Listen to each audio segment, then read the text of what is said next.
85ಗೆ first ಗೇರಲ್ಲಿ.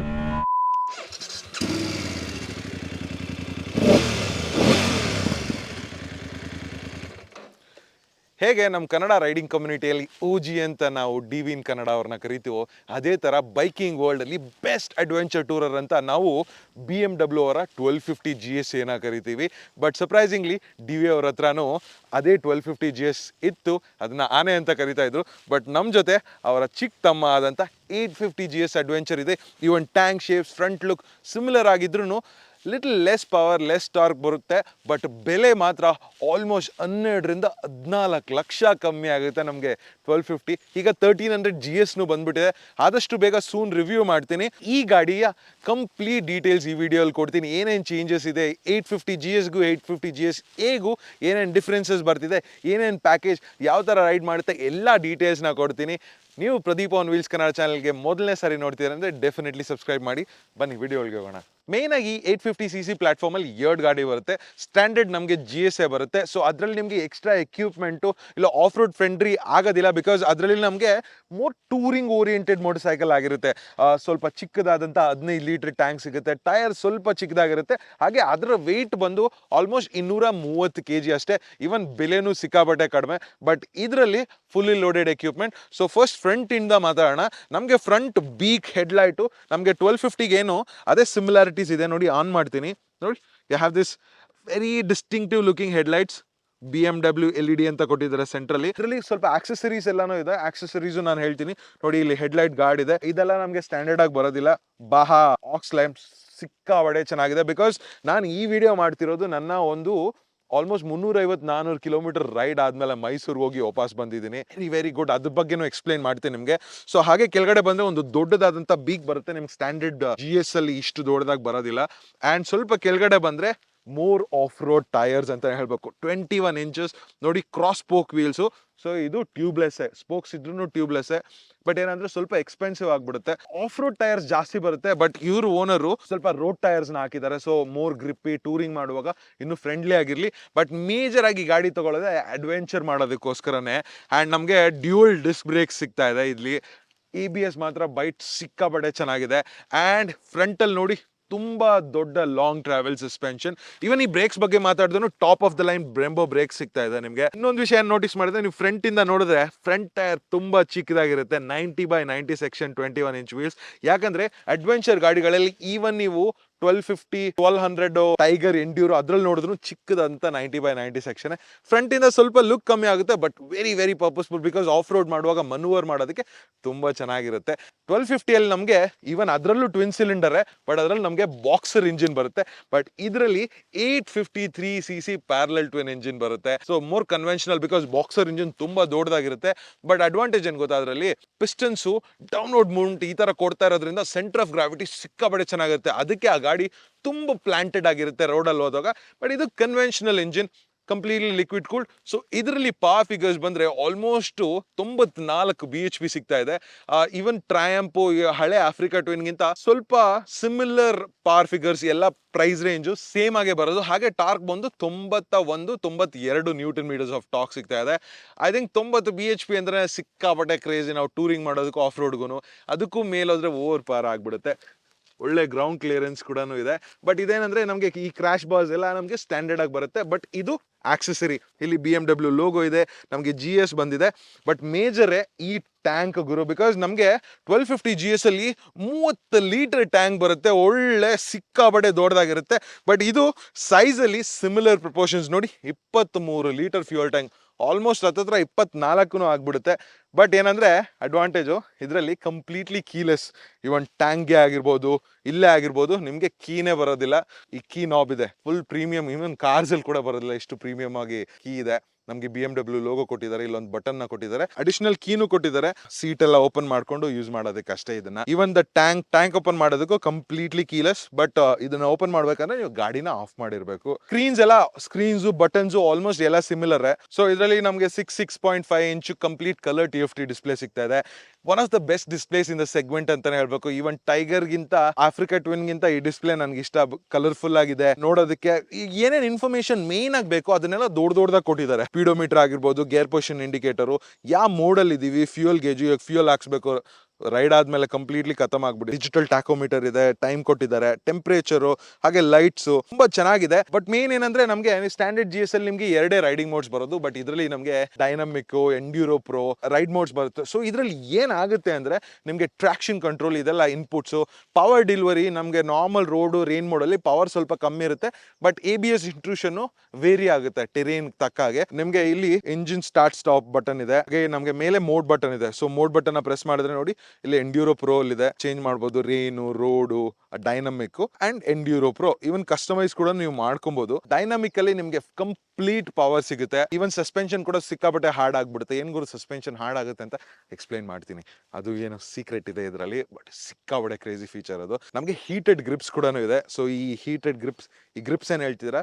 ನಮಗೆ heat up ಆಗುತ್ತೆ. So ನೀವು ಏನಾದ್ರು ಕೋಲ್ಡ್ ಕಂಡೀಷನ್ ಅಲ್ಲಿ ಓಡಿಸ್ತಿದ್ದೀರಾ ಅಂದ್ರೆ ಕಬಡ್ಡಿ ಯೂಸ್ಫುಲ್ ಇದೆ. ನೋಡಿ ನಮಗೆ ಜಾಗ್ ಡೈಲ್ ಅನ್ನೋದಿದೆ. ಸೊ ಇದರಲ್ಲೇ ನಾವು ಕಂಪ್ಲೀಟ್ ಮೆನ್ಯೂನ scroll down, up and down ಮಾಡಬಹುದು. ಸೈಡ್ ಮೂವ್ಮೆಂಟ್ಸ್ ಕೂಡ ಇದೆ, ಮೆನ್ಯೂ ಕಂಟ್ರೋಲ್ ಮಾಡಬಹುದು. ಸೊ ಮೆನ್ಯೂನ ಪ್ರೆಸ್ ಮಾಡಿದ್ರೆ ನಮಗೆ complete vehicle information, settings, telephone, ನಿಮಗೆ ಇದರಲ್ಲಿ ಬ್ಲೂಟೂತ್ ಕನೆಕ್ಟಿವಿಟಿ, ನಿಮ್ಮ ಸೆನಾ ಫೋನ್ ಎಲ್ಲ ಕನೆಕ್ಟ್ ಆಗ್ಬಿಡುತ್ತೆ, ನ್ಯಾವಿಗೇಷನ್ ಎಲ್ಲ ಇದರಲ್ಲೇ ಬರುತ್ತೆ. Very good feature. TPMS tyre pressure monitoring system ಬರುತ್ತೆ, ಆಲ್ಮೋಸ್ಟ್ ಎಲ್ಲ ನೋಡಬಹುದು. ವೆಹಿಕಲ್ ಇನ್ಫಾರ್ಮೇಶನ್ ನೋಡಿ, ನಮಗೆ PSI ಟೈರ್ ಪ್ರೆಷರ್, ಸೊ ಏನೋ ವಾರ್ನಿಂಗ್ಸ್ ಬರ್ತಾ ಇರುತ್ತೆ ಏನಾದ್ರು ಕಮ್ಮಿ ಆಗ್ಬಿಟ್ರೆ. ಮೇನ್ ಇನ್ನೊಂದು ಫೀಚರ್ ಏನಂದ್ರೆ ಸಸ್ಪೆನ್ಷನ್ ನ ಹಾಗೆ ಟ್ರಾಕ್ಷನ್ ಕಂಟ್ರೋಲ್ ನ ಅಡ್ಜಸ್ಟ್ ಮಾಡ್ಕೊಬಹುದು. ಏನಾದ್ರು ಪಿಲಿಯನ್ ಜೊತೆ ಕೂತಿದ್ದೀರಾ, ಇಲ್ಲ ನೀವು ಕಂಪ್ಲೀಟ್ ಆಫ್ ರೋಡ್ ಮಾಡ್ತಿದ್ದೀರಾ ಅಂದ್ರೆ ಇಲ್ಲ ನೀವು ನೋಡಿ ಸಸ್ಪೆನ್ಷನ್ ನ ಡೈನಮಿಕ್ ಇಂದ ರೋಡ್ ಇಂದ ಡೈನಮಿಕ್ ಗೆ ಕಂಪ್ಲೀಟ್ಲಿ ಅಡ್ಜಸ್ಟಬಲ್ ಮಾಡ್ಕೊಬಹುದು. ಈವನ್ ಇದ್ ಕಡೆ ನೋಡಿದ್ರೆ ನೀವು ಫಸ್ಟ್ ಸಿಂಗಲ್ ರೈಡರ್ ಹೋಗ್ತಿದ್ದೀರಾ ಇಲ್ಲ ಪಿಲಿಯನ್ ಜೊತೆ ಹೋಗ್ತಿದ್ದೀರಾ ಅಂತ ಅದನ್ನು ಅಡ್ಜಸ್ಟ್ ಮಾಡ್ಕೊಬಹುದು. ಚೆನ್ನಾಗಿ ವರ್ಕ್ ಆಗುವಂತ ಕ್ರೂಸ್ ಕಂಟ್ರೋಲ್ ಸಿಗ್ತಾ ಇದೆ. ಸೊ ನಾವು ಅದನ್ನ ಸ್ಪೀಡ್ ನ ಕೂಡ ಕಂಪ್ಲೀಟ್ಲಿ ಅಡ್ಜಸ್ಟಬಲ್ ಮಾಡ್ಕೊಬಹುದು. ಇದರಲ್ಲಿ ಹಾರ್ನ್ ಈ ತರ ಬರುತ್ತೆ, ಇಂಡಿಕೇಟರ್ಸ್, ಬಹಳ ಲೈಟ್ಸ್ ಏನಿದೆ ಇಂಡಿಕೇಟರ್ಸ್ ಜೊತೆನೆ ಇಂಟಗ್ರೇಟ್ ಆಗ್ಬಿಟ್ಟಿದೆ. ಸೊ ತುಂಬಾ ಚೆನ್ನಾಗಿ ವರ್ಕ್ ಆಗುತ್ತೆ.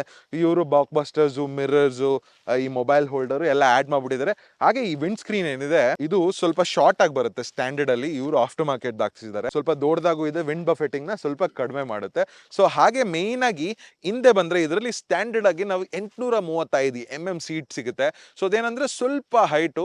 ಸೊ ಸ್ಟ್ಯಾಂಡರ್ಡ್ ರೈಡರ್ಗೆ ಸ್ವಲ್ಪ ಹೈಟ್ ಅನ್ಸುತ್ತೆ, ಬಟ್ ಏನಂದ್ರೆ ನನಗೆ ಈ ತರ ಸೀಟ್ ಹೈಟ್ ಇರುವಂತ seat. So almost flat foot ಮಾಡಬಹುದು, ಬಟ್ ಆಗ್ತಾ ಇಲ್ಲ. ಸ್ವಲ್ಪ ಮುಂದೆ ಕೂತ್ಕೊಂಡ್ರೆ ಎರಡು ಕಡೆ ಫ್ಲಾಟ್ ಫುಟ್ ಮಾಡಬಹುದು, ಬಟ್ ಇದ್ರಲ್ಲೇ ನಿಮ್ಗೆ ಲೋವರ್ಡ್ ಸೀಟ್ ಅಂತಾನು ಕೊಡ್ತಾರೆ. 815 mm ಆಗುತ್ತೆ. ಸೊ ಅವಾಗ ಸ್ವಲ್ಪ ಕಂಫರ್ಟಬಲ್ ಆಗಿರುತ್ತೆ. ಆಫ್ ರೋಡ್ ಫುಟ್ ಪ್ಯಾಕ್ಸ್ ಕೊಟ್ಟಿದ್ದಾರೆ, ದೊಡ್ಡದಾಗಿ ಸ್ಟ್ಯಾಂಡ್ ಇದೆ. ಡಿಫ್ರೆನ್ಶಿಯೇಟಿಂಗ್ ಮಾಡೋದು ನೋಡಿ, ಇಲ್ಲಿ GS ರ್ಯಾಲಿ ಅಂತ ಬರುತ್ತೆ. ಸೊ BMW ಅವರು ಸ್ಮಾರ್ಟ್ ಆಗಿ ಏನ್ ಮಾಡ್ತಾರೆ ಅಂದ್ರೆ ಇವರು ಎಲೆಕ್ಟ್ರಾನಿಕ್ಸ್ ಪ್ಯಾಕೇಜ್ ನ ಕೊಟ್ಬಿಡ್ತಾರೆ. ಸೊ ನೀವು ಏನಾದ್ರು ಎಕ್ಸ್ಟ್ರಾ ಫೀಚರ್ಸ್ ಬೇಕು ಅಂದ್ರೆ ನೀವು ಪ್ಯಾಕೇಜಸ್ ಆಗಿ ಆಡ್ ಮಾಡ್ಕೊಬೇಕು, ಅಂಡ್ ದುಡ್ಡು ಸಿಕ್ಕಾಪಟ್ಟೆ ಜಾಸ್ತಿ ಆಗುತ್ತೆ. ಅದರ ಡೀಟೇಲ್ಸ್ ಎಲ್ಲ ಮಾತಾಡ್ತಾ ಹೋದ್ರೆ ಈ ವಿಡಿಯೋ ಸಾಕಾಗೋದಿಲ್ಲ. ಹಾಗೆ ಮೇನ್ ಈ ಗಾಡಿಯಲ್ಲಿ ನಿಮ್ಮ ರೈಡ್ ನ ಇಂಪ್ರೂವ್ ಮಾಡೋದು ಈ ರಿಯರ್ ಸಸ್ಪೆನ್ಷನ್. ಫ್ರಂಟ್ ಅಲ್ಲಿ ನಮ್ಗೆ ಏನು ಅಡ್ಜಸ್ಟಬಿಲಿಟಿ ಇಲ್ಲ, ಬಟ್ ತುಂಬಾ ಸಾಫ್ಟ್ ಆಗಿ ವೆರಿ ಡ್ಯಾಂಪ್ಡ್ ಆಗಿದೆ. ಬಟ್ ರಿಯರ್ ಅಲ್ಲಿ ನಮಗೆ ಡ್ಯಾಂಪಿಂಗ್ ನ ಸೆಮಿ ಅಡ್ಜಸ್ಟಬಲ್ ಮಾಡುತ್ತೆ. ಸೊ ನಿಮ್ಮ depending on the riding mode adjust ಮಾಡ್ಕೊಬಹುದು. ನಾನು ಇದೇ ಹೇಳ್ತಾ ಇದ್ದು. ಸೊ ಇದರಿಂದ ಏನಾಗುತ್ತೆ ಅಂದ್ರೆ, ಸೊ ನೀವು ಆಫ್ ರೋಡ್ ಮಾಡ್ಬೇಕಾದ್ರೆ ನಿಮ್ಮ ಸೆಟ್ಟಿಂಗ್ಸ್ ಪ್ರಕಾರ ಇದು ಸಸ್ಪೆನ್ಷನ್ ಸಾಫ್ಟ್ ಹಾರ್ಡ್ ಮಾಡುತ್ತೆ. ನಾವು ಡೈನಾಮಿಕ್ ಮೋಡ್ ಅಲ್ಲಿ ಒಳ್ಳೆ ಕಲ್ ತರ ಆಗ್ಬಿಡುತ್ತೆ, ಬಟ್ ಏನಂದ್ರೆ ಕಾರ್ನರಿಂಗ್ ಸ್ಟೆಬಿಲಿಟಿ ತುಂಬಾ ಚೆನ್ನಾಗಿರುತ್ತೆ. ಬಟ್ ನೀವು ನಾರ್ಮಲ್ ಪ್ಯಾಚಿ ನಮ್ಮ ಬೆಂಗಳೂರು ರೋಡ್ಸ್ ಅಲ್ಲಿ ಓಡಿಸ್ತಿದ್ದೀರಾ ಅಂದ್ರೆ ಕಂಫರ್ಟಬಲ್ ಇರುತ್ತೆ. ನಿಮಗೆ ಸ್ಪೀಡ್ ಬಂಪ್ಸ್ ಮೇಲೆ ಹೋಗೋದು ಇಲ್ಲ ಪಾಟ್ ಹೋಲ್ಸ್ ಮೇಲೆ ಹೋಗೋದು ಗೊತ್ತೇ ಆಗೋದಿಲ್ಲ ಗುರು. Very good suspension, completely electronically adjustable, manual ಆಗಿ ನಾವು ಏನು ಮಾಡೋಕ್ಕಾಗಲ್ಲ. ಪಿಲಿಯನ್ ಫುಟ್ ರೆಸ್ಟ್ ಕೊಟ್ಟಿದ್ದಾರೆ. ನಮಗೆ centre stand I think it's an after market ಅಂತ ಅನ್ಕೊಂತೀನಿ. ನಿಮಗೆ ಬ್ಯಾಶ್ ಪ್ಲೇಟ್ ಇದೆಲ್ಲ ನೋಡಿ ಸ್ಟ್ಯಾಂಡರ್ಡ್ ಆಗಿ ಬಂದ್ಬಿಡುತ್ತೆ ಗಾಡಿ ಜೊತೆಗೆ. ಇಯರ್ ಅಲ್ಲಿ ನಮಗೆ ಇದೆಲ್ಲ ಸ್ಟ್ಯಾಂಡರ್ಡ್ ಆಗಿ ಬರುತ್ತೆ ಗಾಡಿಯಲ್ಲಿ, ನಿಮಗೆ ನಾರ್ಮಲ್ GS ಅಲ್ಲಿ ಬರೋದಿಲ್ಲ. ಈ ಟಾಪ್ ಬಾಕ್ಸ್ ಬಂದು ಇದೆಲ್ಲ ಓನರ್ ಹಾಕ್ಸಿರೋದು. ಈ ಗಾಡಿ ಓನರ್ ಬಂದು ನಮ್ಮ ಗುಡ್ ಫ್ರೆಂಡ್ ಅಂತ Kannan bro. So thank you so much. So ಒಳ್ಳೆ ರೈಡ್ ಮಾಡಿ ಈ ಒಪಿನಿಯನ್ ಕೊಡ್ತಾ ಇದ್ದೀನಿ. ಶೂಟ್ ಮಾಡಬೇಕು ಅಂತ ಹೇಳಿದೆ, ಸೊ ಬಂದು ತಗೊಂಡೋಗೋ. ನೀವು ಆಲ್ರೆಡಿ ಕನ್ನನ್ ಬ್ರೋನ ನಾವು ಗ್ಲಾಸ್ಟರ್ ಓನರ್ಶಿಪ್ ರಿವ್ಯೂ ಅಲ್ಲಿ ನೋಡಿದಿರ್ತಾರೆ, MG ಗ್ಲಾಸ್ಟರ್. ಸೊ ವಿಡಿಯೋನ ಚೆಕ್ಔಟ್ ಮಾಡಿ ನೋಡಿ. ಹಾಗೆ ಹಿಂದೆ ಬಂದ್ರೆ ಈ ಎಕ್ಸಾಸ್ಟ್ ನೋಡಿ ಅಪ್ಸ್ವಿಫ್ಟ್ ಎಕ್ಸಾಸ್ಟ್ ಕೊಟ್ಟಿದ್ದಾರೆ, ತುಂಬಾ ದೊಡ್ಡದಾಗಿದೆ. ಅಡ್ವೆಂಚರ್ ಗಾಡಿ ಆಗಿದ್ರಿಂದ ಸೊ ಮೇಲೆ ಇದೆ, ಸೊ ದಟ್ ವಾಟರ್ ವೇಡಿಂಗ್ ಕೆಪಾಸಿಟಿ ನಮಗೆ ಜಾಸ್ತಿ ಇರುತ್ತೆ. ಹಿಂದೆ ಟಯರು ನಮಗೆ ಆಲ್ಮೋಸ್ಟ್ 17 ಇಂಚ್ ವೀಲ್ ಸಿಗ್ತಾ ಇದೆ ನೋಡಿ. ಸೈಜ್ ಪ್ರಪೋರ್ಷನ್ಸ್ ಮುಂದೆ 21, ಹಿಂದೆ 17. ಸೊ ಅದರಿಂದ ಫ್ರಂಟ್ ಎಂಡ್ ಸ್ವಲ್ಪ ಹೈಟ್ ಆಗಿದೆ. ರಿಯರ್ ಬಂದು ನಮಗೆ 150 ಸೆಕ್ಷನ್ ಟೈರ್ಸ್ ಕೊಟ್ಟಿದ್ದಾರೆ. ರೋಡ್ ಟೈರ್ಸ್ ಹಾಕಿದ್ದಾರೆ, ಬಟ್ ನಾನು ಮೇಜರ್ ಆಗಿ ನೋಡೋದೆ ನಾಬಿ ಟೈರ್ಸ್, ಆಫ್ ರೋಡ್ ಟೈರ್ಸ್ ಅಲ್ಲಿ ಕಾವಡೆ ಗ್ರಿಪ್ಪಿ ಆಗಿರುತ್ತೆ. ಆ್ಯಂಡ್ ಹಿಂದೆನೂ ಕೂಡ ನಮಗೆ ಒಳ್ಳೆ ಬ್ರೆಂಬೋ ಬ್ರೇಕ್ಸ್ ಇದೆ. ಬಟ್ ರಿಯರ್ ABS ನ ನಾವು ಆಫ್ ಮಾಡ್ಕೊಬೋದು ಆಫ್ ರೋಡ್ ಮಾಡುವಾಗ. ಸೊ ಸ್ಲೈಡ್ ಎಲ್ಲ ಆಗುತ್ತೆ. ಹಾಗೆ ಸೈಡಲ್ಲಿ ಬಂದರೆ ಒಂದು ಮೇಜರ್ ಥಿಂಗ್ ನನಗೆ ಈ ಕಂಪ್ಲೀಟ್ ರೈಡಲ್ಲಿ ಇಂಪ್ರೆಸ್ ಆಗಿದೆ, ಈ ಬೈ ಡೈರೆಕ್ಷನಲ್ ಕ್ವಿಕ್ ಶಿಫ್ಟರ್ಗಳು. ಕ್ವಿಕ್ ಶಿಫ್ಟರು, ಆಟೋ ಬ್ಲಿಪ್ಪರ್ ಎರಡೂ ಇದೆ. ಕೆಲವು ಟೈಮಲ್ಲಿ ಸ್ವಲ್ಪ ಕ್ಲಂಕಿ ಆಗಿದೆ, ಬಟ್ ಸಿಕ್ಕಾಪಟ್ಟೆ ಚೆನ್ನಾಗಿದೆ. ನಾವು ಡೌನ್ ಶಿಫ್ಟ್ ಮಾಡುವಾಗ ಸ್ಮೂತ್ ಅಂತ ಹೇಳಬೇಕು. ಸೀಟಿಂಗ್ ಪೋಸ್ಚರು, ಗಾಡಿಯ ಸೈಜು ಚೆನ್ನಾಗಿದೆ. ಬಟ್ ಇದರ ವೆಯ್ಟ್ ಬಂದು ನಮಗೆ 244 kg ಸ್ಟ್ಯಾಂಡರ್ಡ್ ಆಗಿದೆ. ಸೊ ಇದೆಲ್ಲ ಹಾಕ್ಸ್ಮೇಲೆ 250 kg ಮೇಲೆ ಇದೆ. ಸೊ ವೆಯ್ಟ್ ಅಂತೂ ಸ್ವಲ್ಪ ಜಾಸ್ತಿನೇ. ಹಾಗೆ ನೀವೇನಾದರೂ ಫುಲ್ ಟ್ಯಾಂಕ್ ಹಾಕ್ಸ್ಬಿಟ್ಟಿದ್ದೀರಾ ಅಂದರೆ ವೆಯ್ಟು ಸಿಕ್ಕಾಬಡೆ 23 ಲೀಟರ್ ಟ್ಯಾಂಕ್ ಗುರು. ಸೊ ಇದರಲ್ಲಿ ನಮಗೆ ಮೈಲೇಜ್ ಎಕ್ಸಾಕ್ಟಾಗಿ ಗೊತ್ತಿಲ್ಲ. ಒಳ್ಳೆ ನಮಗೆ ಟ್ಯಾಂಕ್ ರೇಂಜೇ ಸಿಗುತ್ತೆ. ಆಲ್ಮೋಸ್ಟ್ 300-350 ಕಿಲೋಮೀಟರ್ ಈಸಿಯಾಗಿ ಸಿಕ್ಬಿಡುತ್ತೆ. ಗಾಡಿನ ರೈಡ್ ಮಾಡಿ ಹೇಳ್ತೀನಿ ಯಾವ ಥರ ನನ್ನ ಎಕ್ಸ್ಪೀರಿಯನ್ಸ್ ಇತ್ತು ಈ ಓವರ್ ಆಲ್ ಲಾಂಗ್ ಜರ್ನಿಯಲ್ಲಿ. ಪ್ಲಸ್ ಈ ವೀಲ್ಸ್ ಏನಿದೆ, ಈಗ ನೋಡಿ ಹಿಮಾಲಯನ್ ಅವರು ಇದೇ ವೀಲ್ಸ್ನ ಕಾಪಿ ಮಾಡ್ಬಿಡ್ರೋದು. ನಾನು ಸ್ಟಾಕ್ ಗಾಡಿಯಲ್ಲಿ ಈ ತರ ಸೌಂಡ್ ಬರುತ್ತೆ ಅಂತ ಎಕ್ಸ್ಪೆಕ್ಟ್ ಮಾಡಿಲ್ಲ. ನೋಡಿ ಸೆಕೆಂಡ್ ಗಿಯರಲ್ಲಿ ಇಟ್ಸ್ ಆಲ್ಮೋಸ್ಟ್ 120 ಇನ್ನೂ ಹೋಗುತ್ತೆ. ಬಟ್ ವೆರಿ ಪೆಪ್ಪಿ ಇಂಜಿನ್ ಅಂತಾನೆ ಹೇಳ್ಬೇಕು. ಸ್ಪೆಷಲಿ ಟೂರಿಂಗ್ ಮಾಡ್ಬೇಕಾದ್ರೆ ತುಂಬಾನೇ ಚೆನ್ನಾಗಿರುತ್ತೆ. ಬಿಕಾಸ್ ಆಬ್ವಿಯಸ್ಲಿ 80% ಎಲ್ಲರೂ ಟೂರಿಂಗೋಸ್ಕರನೇ ಯೂಸ್ ಮಾಡೋದು. ಅವರವರು ನಮ್ಮ ಗೌತಮ್ ನಾಯ್ಡು ಅಂತವರು ಈ ತರ ಗಾಡಿ ಸಿಕ್ಕಿದ್ರೆ ಟ್ರೇಲ್ಸ್ಗೆ ಆಫ್ ರೋಡ್ಗೆಲ್ಲ ಎತ್ಕೊಂಡು ಹೋಗ್ಬಿಡ್ತಾರೆ. Even in the top gears higher gears ಅಲ್ಲಿ ಟ್ರಾಕ್ಟಬಲ್ ಇದೆ. ಸೊ ಏನು ಅಷ್ಟೊಂದು ಟಾಲ್ ಗೇರಿಂಗ್ ತರ ಏನು ಅನ್ಸ್ಲಿಲ್ಲ. ಬಟ್ ನೋಡಿ ನನಗೆ ಮೇನ್ ಆಗಿ ಇಷ್ಟ ಆಗಿದೆ ಈ ಕ್ವಿಕ್ ಶಿಫ್ಟರು ಅಂಡ್ ಆಟೋ ಬ್ಲಿಪ್ಪರ್. ನೋಡಿ ಡೌನ್ ಶಿಫ್ಟ್ ಎಷ್ಟು ಈಸಿಯಾಗಿ ಆಗ್ತಿದೆ. ಸಮ್ಟೈಮ್ಸ್ ನನ್ಗೆ ಏನ್ ಅನಿಸ್ತಿದೆ ಅಂದ್ರೆ ಈವನ್ ವಿತೌಟ್ ಕ್ಲಚ್ಚಲ್ಲಿ ಶಿಫ್ಟ್ ಮಾಡ್ಬೇಕಾದ್ರೆ ಸ್ವಲ್ಪ ಹಾರ್ಡ್ ಅನಿಸ್ತಿದೆ. ವಿತೌಟ್ ಕ್ಲಚ್ ನೋಡಿ, ಕ್ಲಚ್ಚಲ್ಲಿ ಶಿಫ್ಟ್ ಮಾಡ್ಬೇಕಾದ್ರೆ ಇಟ್ಸ್ ಲಿಟಲ್ ಕ್ಲಂಕಿ ಅಂತ ಅನಿಸ್ತಾ ಇದೆ. ಬಟ್ ವಿತೌಟ್ ಕ್ಲಚ್ ನೋಡಿ ಎಷ್ಟು ಸ್ಮೂತಾಗಿ ಶಿಫ್ಟ್ ಆಗ್ತಿದೆ. ನಮಗೆ 8,500 ಲೈನ್ ಆಗ್ತಿದೆ ಆ ಗಾಡಿನ. ಸಿಟ್ಟಿಂಗ್ ಪೊಸಿಷನ್ ಆಗಿರ್ಬೋದು, ಹ್ಯಾಂಡ್ಲಿಂಗ್ ಪೊಸಿಷನ್, ಎಸ್ಪೆಷಲಿ ಇದು ವೆಯ್ಟ್ ಡಿಸ್ಟ್ರಿಬ್ಯೂಷನ್. ಇಷ್ಟು ವೆಯ್ಟ್ ಇರೋ ಗಾಡಿ ಇಷ್ಟು ಈಸಿಯಾಗಿ ಮನೂರ್ ಆಗುತ್ತೆ ಅಂತ ನಾನು ಎಕ್ಸ್ಪೆಕ್ಟೇ ಮಾಡಿಲ್ಲ. ನೋಡಿ ಎಷ್ಟು ಈಸಿಯಾಗಿ ಕಂಪ್ಲೀಟ್ಲಿ ಫ್ಲಿಕ್ಕಬಲ್ ಗಾಡಿ. ಸೊ ಒಳ್ಳೆ ವೆಯ್ಟ್ ಡಿಸ್ಟ್ರಿಬ್ಯೂಷನ್, ಹಾಗೆ ಸೆಂಟರ್ ಆಫ್ ಗ್ರಾವಿಟಿನೂ ಚೆನ್ನಾಗಿದೆ. ಬಟ್ ನೀವು 1250 ಇನ್ನೂ ಚೆನ್ನಾಗಿದೆ. ಬಿಕಾಸ್ ಆ ಬಾಕ್ಸರ್ ಇಂಜಿನ್ ಏನಿದೆ ಸಿಕ್ಕಾಪಡೆ ಹೆವಿ ಇದೆ. ಅದು ನೀವೇನಾದ್ರೂ 1250ಗೆ ಅಷ್ಟು ಬಜೆಟ್ ಇಲ್ಲ like 30 lakh 32 lakh touring setup ಜೊತೆಗೆ ಅಷ್ಟು ಬಜೆಟ್ ಹಾಕೋದು ಬೇಡ. ಅದ್ರಲ್ಲಿ ಅರ್ಧ ಹಾಕಿ ಆಲ್ಮೋಸ್ಟ್ ಸಿಮಿಲರ್ ಬೆನಿಫಿಟ್ಸ್ ಬೇಕು, ದೊಡ್ಡ ಬೈಕ್ ಫೀಲ್ ಬೇಕು ಅಂದ್ರೆ ಡೆಫಿನೆಟ್ಲಿ ಈ ಗಾಡಿ ಒಂದು ಆಪ್ಷನ್ ಅಂತಾನೆ ಹೇಳ್ಬೇಕು. ಇದರಲ್ಲಿರೋ ಎಲೆಕ್ಟ್ರಾನಿಕ್ ಫೀಚರ್ಸ್ ಸ್ಟ್ಯಾಂಡರ್ಡ್ ಗಾಡಿ ಯಾವ್ದ್ರಲ್ಲೂ ಸಿಗ್ತಿಲ್ಲ. ಬಟ್ BMW ಈಗ ಹೊಸ F900 GS ಅಂತಾನು ಬಿಟ್ಟಿದ್ದಾರೆ. ಅದು ಕಂಪ್ಲೀಟ್ಲಿ ಆಫ್ ರೋಡ್ ಗಾಡಿ. ಬಟ್ ಅದ್ರಲ್ಲಿ ಏನಂದ್ರೆ ನಮಗೆ ಪವರ್ನು ಜಾಸ್ತಿ ಸಿಗ್ತಾ ಇದೆ, ಟಾರ್ಕು ಜಾಸ್ತಿ ಸಿಗ್ತಾ ಇದೆ. ಬಿಕಾಸ್ ಅದು newly derived 900cc engine. But ಏನಂದ್ರೆ ಈ ಗಾಡಿ ವೆಯ್ಟ್ ಜಾಸ್ತಿ ಅಲ್ಲ. ಯೂಶಲಿ ವೆಯ್ಟ್ ತೂಕ ಏನಿದೆ ಅದೊಂದು ದೊಡ್ಡ ಡಿಸ್ಅಡ್ವಾಂಟೇಜ್ ಆಫ್ ರೋಡ್ ಮಾಡ್ಬೇಕಾದ್ರೆ. ಎಷ್ಟು ತೂಕ ಇರುತ್ತೋ ಅಷ್ಟು ಕಷ್ಟ. ಎಲ್ಲರೂ ಸಿಗಾಕೊಂಡ್ಬಿಟ್ರೆ, ಎಲ್ಲರೂ ಗಾಡಿ ಬಿದ್ದೋದ್ರೆ ತುಂಬಾ ಕಷ್ಟ. ಸೊ ಅದಕ್ಕೆ F900 GS ಏನಿದೆ ಗೇಮ್ ಚೇಂಜರ್ ಅಂತ ಹೇಳ್ಬೇಕು. ಬಟ್ ಇಂಡಿಯಾಗೆ ಇನ್ನೂ ಬಂದಿಲ್ಲ. ಅಬ್ರಾಡ್ ಮಾರ್ಕೆಟ್ಸ್ ಆಲ್ರೆಡಿ ಲಾಂಚ್ ಆಗಿದೆ. ಯೂಶಲಿ ನಮಗೆ 1300 GS ಲಾಂಚ್ ಆಗಿ ಎಷ್ಟು ದಿನ ಆದ್ಮೇಲೆ ಇಂಡಿಯಾಗೆ ಬಂದಿದ್ದು. ಸೊ ಏನಂದ್ರೆ ಈ ರಿವ್ಯೂ ಮೂಲಕ ನಾನು ಬೆಂಚ್ ಮಾರ್ಕಿಂಗ್ ಮಾಡ್ತಾ ಇದ್ದೇನೆ. ನೆಕ್ಸ್ಟ್ 1300 ಯಾವ ತರ ಅಪ್ಗ್ರೇಡ್ ಇರುತ್ತೆ ಅಂತ ನೋಡ್ಬೇಕಲ್ವಾ. ವೆರಿ ಇಂಪ್ರೆಸಿವ್ ಅಂತಾನೆ ಹೇಳ್ಬೇಕು. ಸೊ ಆಲ್ಮೋಸ್ಟ್ ನಾವು ಘಾಟ್ ಸೆಕ್ಷನ್ ಅಲ್ಲಿ ಚಾಮುಂಡಿ ಘಾಟ್ ಅಲ್ಲೂ ಓಡಿಸಿದೆ ನಾನು, ಮೈಸೂರ್ ಹತ್ರ. ಸಖತ್ತಾಗಿದೆ ಗುರು ಗಾಡಿ ಅಂತೂ ಓಡಿಸೋದಕ್ಕೆ. ಈವನ್ ಕಾರ್ನರಿಂಗ್ ಮಾಡ್ಬೇಕಾದ್ರೆ ತುಂಬಾ ಚೆನ್ನಾಗಿದೆ. ಬಟ್ ಏನಂದ್ರೆ ಮೋಸ್ಟ್ಲಿ ಇನ್ನು ಹೊಸ ಟೈರ್ಸ್ ಹಾಕ್ಸ್ಬೇಕು ಇದಕ್ಕೆ. ಬಿಕಾಸ್ ರಿಯರ್ ಸ್ವಲ್ಪ ಸ್ಟೆಪ್ ಔಟ್ ಆಗ್ತಾನೆ ಇತ್ತು. ಬಟ್ ನೀವೇನಾದ್ರೂ ನಾಬಿ ಟೈರ್ಸ್ ಹಾಕ್ಸಿದ್ರೆ ಅಂದ್ರೆ ಜಾಸ್ತಿ ಕಾರ್ನರಿಂಗ್ ಮಾಡಕ್ ಹೋಗ್ಬಿಡಿ. ಬಟ್ ಇದರಲ್ಲಿ ಕಾರ್ನರಿಂಗ್ ಪ್ಯಾಕೇಜಸ್ ಎಲ್ಲ ಬರುತ್ತೆ. Cornering ABS, cornering sensor, lean angle sensor. So like BMW ಅಲ್ಲಿ ಟೆಕ್ನಾಲಜಿಗೆ ಏನು ಕಮ್ಮಿ ಇಲ್ಲ. ಬಟ್ ಏನಂದ್ರೆ ಎಲ್ಲಾನು ಕೊಡೋದಿಲ್ಲ ಅವರು. ಸೊ ನಿಮ್ಗೆ ಎಲ್ಲ ಬೇಕು ಅಂದ್ರೆ ದುಡ್ಡು ಕೊಡ್ಬೇಕು ಜಾಸ್ತಿ. ಗಾಡಿಗೆ ಎಕ್ಸ್ ಶೋರೂಮ್ ಆನ್ ರೋಡ್ ಬಿಟ್ಟು ಎಕ್ಸ್ಟ್ರಾ ದುಡ್ಡು ಕೊಡಬೇಕು ನೀವು ಏನೇ ಮಾಡಿಸ್ಬೇಕಂದ್ರು. ಸೊ ನಮ್ಮ ಫ್ರೆಂಡ್ ಈ ಬೈಕ್ ಓನರು ಸೊ ಹೊಸ ವಿಂಡ್ಶೀಲ್ಡ್ ಹಾಕಿದ್ರೆ. ಸೊ ಇದರಿಂದ ಏನಾಗುತ್ತೆ ಅಂದ್ರೆ ಟೂರಿಂಗ್ ಮಾಡುವಾಗ ವಿಂಡ್ ಬಫೆಟಿಂಗ್ ಜಾಸ್ತಿ ಆಗೋದಿಲ್ಲ. ಕ್ಲಚ್ ಏನೋ ಸ್ಮೂತ್ ಆಗಿದೆ, throttle acceleration very peppy, brakes ಚೆನ್ನಾಗಿದೆ. ಬಟ್ ನನ್ನ ಪ್ರಕಾರ ಅಡ್ವೆಂಚರ್ ಗಾಡಿಯಲ್ಲಿ ಇನ್ನೂ ಸ್ವಲ್ಪ ಬೈಟ್ ಇರಬೇಕು ಅಂತ ಅನಿಸ್ತಿದೆ. ಬಟ್ ನಮ್ಮ ಬ್ರೇಕ್ ಬೈಟು ರೈಡಿಂಗ್ ಮೋಡ್ಸ್ ಮೇಲೆ ಡಿಪೆಂಡ್ ಆಗುತ್ತೆ. ಸೊ ನಾನೀಗ ರೈಡಿಂಗ್ ಮೋಡ್ ಡೈನಾಮಿಕ್ ಇಂದ ರೋಡ್ಗೆ ಹೋಗ್ತೀನಿ. ರೋಡ್ಗೆ ಹೋಗಿದ ತಕ್ಷಣ suddenly I can feel it, ನನ್ನ ಸಸ್ಪೆನ್ಷನ್ ಸಾಫ್ಟ್ ಆಗ್ತಿದೆ ಅಂತ ಅನಿಸ್ತಿದೆ. ಈ ರೋಡ್ ಮೋಡ್ ನ majority of the time use ಮಾಡಿ. ಬಿಕಾಸ್ ನಿಮ್ಗೆ ಯಾವುದೇ ರೀತಿಯಾದ ನೆಕ್ಸ್ಟ್ ಪಾಟ್ ಹೋಲ್ಸು, ಹಳ್ಳ ದಿನ ಏನ್ ಬಂದ್ರು ಬಟ್ರ್ ಸ್ಮೂತ್ ತರ ಹೋಗುತ್ತೆ. ನೋಡಿ ಇಲ್ಲೊಂದು ಸ್ಪೀಡ್ ಬಂಪ್ ಅಂತ ನೋಡಿ, ನಾನು ಸ್ಲೋ ಡೌನ್ ಮಾಡೋ ಅವಶ್ಯಕತೆನೇ ಇಲ್ಲ. ಎಷ್ಟು ಸ್ಮೂತ್ ಆಗಿ ತಗೊಂತು ಅಂದ್ರೆ ಫೀಲೇ ಆಗಲಿಲ್ಲ ಅದ್ರ ಮೇಲೆ ಹೋಗಿದ್ದು. ಬಟ್ ಈ ಗಾಡಿ ಡೆಲಿವರಿ ತಗೊಂಡಾಗ ನಮ್ಮ ಡೆಲಿವರಿ ವಿಡಿಯೋ ಕೂಡ ಇದೆ. ಸೊ ನೀವು ಅದನ್ನು ನೋಡ್ಬೋದು, ನಾನು ಚಾನಲ್ ಡಿಸ್ಕ್ರಿಪ್ಷನ್ ಅಲ್ಲಿ ಕೊಟ್ಟಿರ್ತೀನಿ. ನಮ್ಮ main Pradeep on wheels channel ಅಲ್ಲಿ ಬರ್ತಿದೆ. ಇದ್ರ ಜೊತೆ ಹೀಟೆಡ್ ಗ್ರಿಪ್ಸ್ ಎಲ್ಲ ಬರ್ತಿದೆ. ಬಟ್ ನಮ್ಮ ಕಂಡೀಷನ್ಸ್ ಅಲ್ಲಿ ಅಷ್ಟೊಂದು ಯೂಸ್ ಮಾಡ್ತೀವಿ ಅಂದ್ರೆ ಡೆಫಿನೆಟ್ಲಿ ನಾಟ್. ಮೋಸ್ಟ್ಲಿ ನೀವು ಲದ್ದಾಖ್ ಹೋದಾಗ ವಿಂಟರ್ ಸ್ಪಿತಿ ಏನಾದ್ರು ಮಾಡಿದ್ರೆ ಯೂಸ್ ಮಾಡ್ಬೋದೇನೋ. ವಿಂಟರ್ ಸ್ಪಿತಿ, ವಿಂಟರ್ ಲದ್ದಾಖ್ ಏನಾದ್ರು ಮಾಡಿದ್ರೆ. ಸೊ ಎಂಡ್ಯೂರೋ ಪ್ರೋಗ್ ಹಾಕೊಂಡ್ರೆ ಸಸ್ಪೆನ್ಷನ್ ಸಿಕ್ಕಾಪಟ್ಟೆ ಸಾಫ್ಟ್ ಆಗ್ಬಿಡುತ್ತೆ. ಸೊ ಅದ್ರ ಜೊತೆಗೆ ABS ಹಿಂದೆ ಟ್ರಾಕ್ಷನ್ ಕಂಟ್ರೋಲ್ ಇದೆಲ್ಲ ಆಫ್ ಆಗುತ್ತೆ.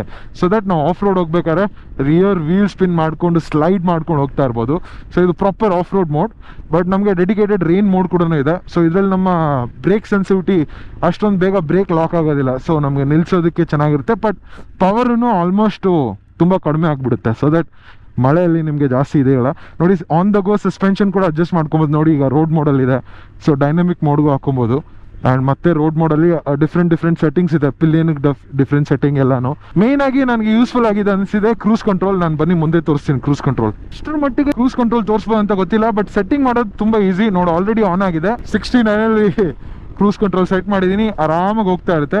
ಬಟ್ ಇಲ್ಲೇ ನಾವು ಸ್ಪೀಡ್ ಇನ್ಕ್ರೀಸ್ ಆ್ಯಂಡ್ ಡಿಕ್ರೀಸ್ ಮಾಡ್ಕೊಬೋದು. ನೋಡಿ ನಾನು ಡಿಕ್ರೀಸ್ ಮಾಡ್ತಾ ಇದ್ದೀನಿ, ಕಡಿಮೆ ಆಗ್ತಾ ಇದೆ ಸ್ಪೀಡು. ಜಾಸ್ತಿ ಮಾಡ್ತಾ ಇದ್ದೀನಿ, ಅಡ್ಜಸ್ಟ್ ಮಾಡ್ಕೋಬಹುದು. ಈಗ ಬಂದಿರೋ 1300 GSL ನಮಗೆ ರೇಡಾರ್ ಕೂಡ ಬರ್ತಾ ಇದೆ. So adaptive cruise control. So ಇನ್ನೂ ಎಕ್ಸ್ಟ್ರಾ ಫೀಚರ್ಸ್ ಬರ್ತಿದೆ, ಎಕ್ಸ್ಟ್ರಾ ದುಡ್ಡು ಕೊಡಬೇಕು. ಸೂಪರ್ ಯೂಸ್ಫುಲ್ ಫೀಚರ್ ಇದು. ಪ್ಲಸ್ ನೋಡಿ ಈ ಜಾಬ್ ಡೈಲ್ ಎಲ್ಲ ತುಂಬಾನೇ ಚೆನ್ನಾಗಿದೆ. ಟೂರಿಂಗ್ ಮಾಡಕ್ಕಂತೂ ನೆಕ್ಸ್ಟ್ ಲೆವೆಲ್ ಇರುತ್ತೆ. ಕಾರ್ನರಿಂಗ್ ಎಲ್ಲ ಮಾಡಕ್ ಹೋಗ್ಬೇಡಿ, ಬಿಕಾಸ್ ಫ್ರಂಟ್ ಟೈರ್ ಪ್ರೊಫೈಲ್ ತುಂಬಾ ಚಿಕ್ಕದು. ಸೊ ರೋಡ್ ಗ್ರಿಪ್ಪಿನೆಸ್ ಕಡಿಮೆ ಇರುತ್ತೆ. ಬಟ್ ಸಸ್ಪೆನ್ಷನ್ ಅಂತೂ ಮಕ್ಕೊಂದು ಫ್ರಂಟ್ ವೀಕ್ ಚೆನ್ನಾಗಿದೆ. ಓವರ್ ಆಲ್ ರೈಡಿಂಗ್ ಎಬಿಲಿಟಿ ಅಂತೂ ರಿಯಲಿ ಗುಡ್ ಅಂತ ಹೇಳ್ಬೇಕು. 120, 130, 140 ಹೋದ್ಮೇಲೆ ಸ್ವಲ್ಪ ವೈಬ್ರೇಷನ್ಸ್ ಇದ್ದೇ ಇರುತ್ತೆ, ಬಿಕಾಸ್ ಆಬ್ವಿಯಸ್ಲಿ ಇನ್ಲೈನ್ 4 ಅಲ್ಲ. ಸೊ ಸ್ವಲ್ಪ ವೈಬ್ರೇಷನ್ಸ್ ಅಂತೂ ಇದ್ದೇ ಇರುತ್ತೆ. ಬಟ್ ಒಳ್ಳೆ ಪೆಪ್ಪಿ ಇಂಜಿನ್ ಕೂಡ. ಓನರ್ ಬಂದು ಈ ಆಫ್ ರೋಡ್ ಮಿರರ್ಸ್ ನ ಹಾಕ್ಬಿಟ್ಟಿದ್ದಾರೆ. ಮೋಸ್ಟ್ಲಿ ಸ್ವಲ್ಪ ಟೈಟ್ ಮಾಡಿಸ್ಬೇಕು ಅನ್ಕೊಂತೀನಿ, ಬಿಕಾಸ್ ಆಕ್ಸಿಲೇಟ್ ಆಗೋದು ಸ್ವಲ್ಪ ವೈಬ್ರೇಷನ್ ಬರ್ತಾ ಇದೆ. I think stock mirrors already ಚೆನ್ನಾಗಿದೆ. ಸೊ ಅದರಲ್ಲಿ ಏನು ತೊಂದರೆ ಇಲ್ಲ. ನಮಗೆ ಚಾರ್ಜರ್ ಕೊಟ್ಟಿದ್ದಾರೆ, ಇಲ್ಲೊಂದು ಚಾರ್ಜಿಂಗ್ ಟೈಪ್ ಲೈಕ್ ಸಾಕೆಟ್ ಒಂದು ಇಲ್ಲೂ ಒಂದಿದೆ. So over all start stop button ಎಲ್ಲ ಕಂಪ್ಲೀಟ್ಲಿ ಸೀಮ್ಲೆಸ್ ಆಗಿ ವರ್ಕ್ ಆಗುತ್ತೆ ಎಲ್ಲಾನು. ಇವನ್ ಈಗ ಜಸ್ಟ್ ನಾನು ಫ್ಯೂಲ್ ಹಾಕ್ಸ್ಕೊಂಡೆ. ಸೊ ಇದನ್ನ ಓಪನ್ ಮಾಡೋದನ್ನು ತುಂಬಾನೇ ಈಸಿನೇ. ಬಟ್ ಇನ್ನೊಂದೇನಂದ್ರೆ ಈ ವಿಂಡ್ ಶೀಲ್ಡ್ ಕಂಪ್ಲೀಟ್ಲಿ ಅಡ್ಜಸ್ಟಬಲ್. ನೋಡಿ ನಾನು ಇಲ್ಲಿ ನೋಡಿ ಹೈಯರ್ ಸೆಟ್ಟಿಂಗ್ ಹಾಕಿದ್ದೀನಿ ಈಗ. ಸೊ ಆನ್ ದ ಗೋ ನಾವು ಅಡ್ಜಸ್ಟ್ ಮಾಡ್ಕೊಬೋದು. ಒಳ್ಳೆ ವಿಂಡ್ ಪ್ರೊಟೆಕ್ಷನ್ ಕೊಡುತ್ತೆ.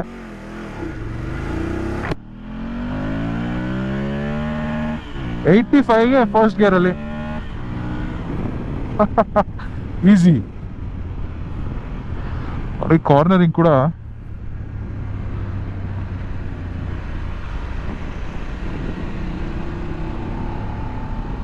ನಾಟ್ ಬ್ಯಾಡ್, ಚೆನ್ನಾಗಿದೆ. ಈಗ ನಾನು ಕ್ವಿಕ್ ಶಿಫ್ಟರ್ ತೋರಿಸ್ತೀನಿ ನೋಡಿ. 3rd ಗೇರ್ಗೆ ಬಂದಿದ್ದೀನಿ ಈಗ. 4th ನೋಡಿ, ಆಕ್ಸಲರೇಟರ್ ನಾನು ಬಿಟ್ಟೇ ಇಲ್ಲ. 5th 6th ಡೌನ್ ಶಿಫ್ಟ್ ಮಾಡ್ತಾ ಇದ್ದೀನಿ. 5th 4th. So quick shifter seamless, but ಕೆಲವು ಟೈಮಲ್ಲಿ ಸ್ವಲ್ಪ ತೊಂದರೆ ಕೊಡುತ್ತೆ. ಟ್ರಾಫಿಕಲ್ಲಿ ಯಾವ ಥರ ಇದೆ ಹೀಟಿಂಗ್ ಅಂದರೆ, ಐ ಥಿಂಕ್ ರೈಟ್ ಸೈಡಲ್ಲಿ ಸ್ವಲ್ಪ ಹೀಟ್ ಅನಿಸ್ತಿದೆ. ಬಟ್ ನನ್ನ ಟ್ರಯಂಫ್ ಟೈಗರ್ಗಿಂತ ಕಂಪೇರ್ ಮಾಡಿದ್ರೆ ಇದರಲ್ಲಿ ಹೀಟಿಂಗ್ ಪರವಾಗಿಲ್ಲ ಅನಿಸ್ತಿದೆ. ಬಟ್ ಮೇ ಬಿ ಟ್ರಾಫಿಕಲ್ಲಿ ಇದನ್ನು ಜಾಸ್ತಿ ಓಡಿಸಿಲ್ಲ. ಬಟ್ ಮೇನ್ ಬಿಗ್ ಬೈಕ್ಸಲ್ಲಿ ಏನು ಗೊತ್ತಾ, ಈ ಟ್ರಾಫಿಕಲ್ಲಿ ತೊಗೊಂಡು ಬರಲೇಬಾರ್ದು. ನಾವು ರೈಡ್ ಯಾವ ಥರ ಪ್ಲ್ಯಾನ್ ಮಾಡಬೇಕಂದ್ರೆ ಡೈರೆಕ್ಟು ನೈಸ್ ರೋಡ್ಗೋ ಇಲ್ಲ ಎಕ್ಸ್ಪ್ರೆಸ್ ವೇಗೋ ಹೋಗ್ಬಿಡ್ಬೇಕು. ಮೇನ್ ರೋಡ್ಗೆ ಟಚ್ ಆಗಿಬಿಟ್ರೆ ಪೀಸು. ಟ್ರಾಫಿಕಲ್ಲಿ ಓಡ್ಸೋಕ್ಕೆ ಹೋಗ್ಬೇಡಿ. ಈವನ್ ನೀವೇನಾದ್ರು ಗಾಡಿ ಸರ್ವಿಸ್ ಕೊಡ್ಬೇಕಂದ್ರೂ ಟೋ ಮಾಡಿ ಕಳಿಸ್ಬಿಡಿ ಅಷ್ಟೇ. ಈ ವಿಡಿಯೋ ಇಷ್ಟ ಆಗಿದೆ ಅನ್ಕೊಂಡಿದ್ದೀನಿ. ಆ್ಯಂಡ್ ನಿಮ್ಗೆ ಗೊತ್ತಿರೋ ಹಾಗೆ ಡಿ.ವಿ ಬ್ರೋ ಹೊಸ ಗಾಡಿನೂ ತೊಗೊಂಡಿದ್ದಾರೆ, XR 1000 BMW ಅವ್ರದ್ದು. ಸೊ ಅದು ಒಂಥರ ಅಡ್ವೆಂಚರ್ ಗಾಡಿ ಅಲ್ಲ, proper tourer but very sporty engine. 1000cc inline 4 ಬೇರೆ ಅಲ್ವಾ, ಕ್ರೇಜಿ ಆಗಿರುತ್ತೆ. ಹಾಗೆ ಅವರ 1250 GS ಎಕ್ಸ್ಪೀರಿಯನ್ಸ್ ಏನು ಅಂತ ಅವ್ರ ಹತ್ರನೇ ಕೇಳಿ ಆದಷ್ಟು ಬೇಗ ತಿಳ್ಕೊಳ್ಳೋಣ. ಹಾಗೆ 1300 GS ನ ಕೂಡ ರಿವ್ಯೂ ಮಾಡೋಣ ಸೂನ್. ಇಷ್ಟ ಆಗಿದೆ ನೀವು ಲೈಕ್ ಮಾಡಿ, ಕಾಮೆಂಟ್ ಮಾಡಿ. ಮೊದಲನೇ ಸರಿ ಪ್ರದೀಪ್ ಆನ್ ವೀಲ್ಸ್ ಚಾನಲ್ಗೆ ಬಂದಿದ್ದೀರಾ ಅಂದರೆ ಚಾನಲ್ಗೆ ಡೆಫಿನೆಟ್ಲಿ ಸಬ್ಸ್ಕ್ರೈಬ್ ಮಾಡಿ. ತುಂಬ ಜನ ಸಬ್ಸ್ಕ್ರೈಬ್ ಮಾಡದೆ ವೀಡಿಯೋಸ್ ನೋಡ್ತಾ ಇರ್ತೀರಾ. ಸೊ ಸಬ್ಸ್ಕ್ರೈಬ್ ಮಾಡಿದ್ರೆ ಚೆನ್ನಾಗಿರುತ್ತೆ. ಸಿಗೋಣ. ಹೆಲ್ಮೆಟ್ ಹಾಕೋದನ್ನ ಮಾತ್ರ ಮರಿಬೇಡಿ. ಜೈ ಕರ್ನಾಟಕ.